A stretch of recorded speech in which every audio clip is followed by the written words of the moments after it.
work of sexual assault response teams, or SARTs, is complex and visionary.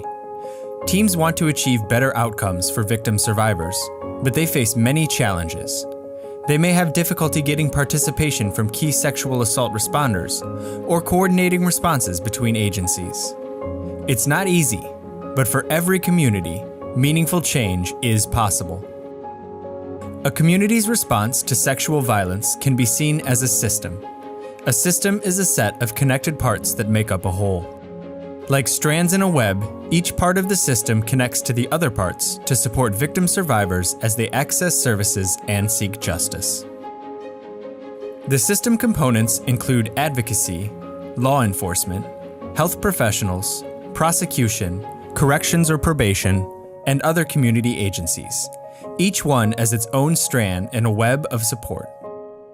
The policies and procedures of each agency, as well as the way agencies interact, are elements that must work together toward victim survivor well-being and engagement. When key parts of the system are missing or are not working together, victim survivors can fall through the gaps. The primary goal of a SART is systems change. In other words, teams strive to create long-term improvements to the way the system responds to and supports victim survivors. Systems change is like having a bigger, stronger web. Not only are the connections between agencies enhanced, the web can also support more victim survivors and keep them from falling through the gaps. By working together to improve system practices and protocols, teams can develop more effective responses that adapt to meet the needs of all victim survivors.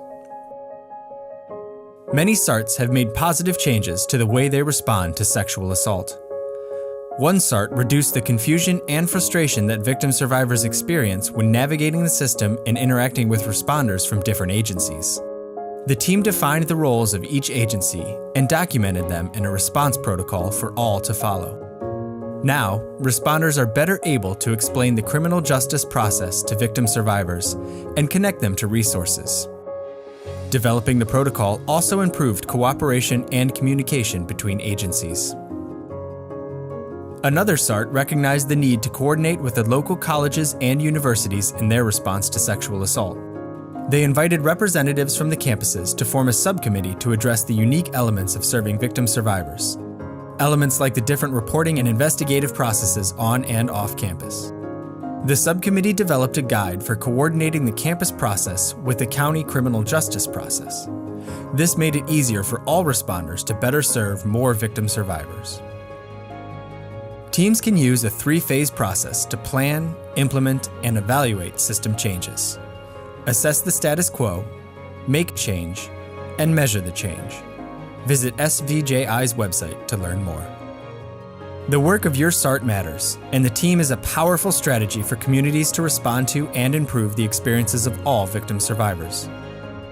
When agencies work together to develop a victim-centered response, meaningful change is possible.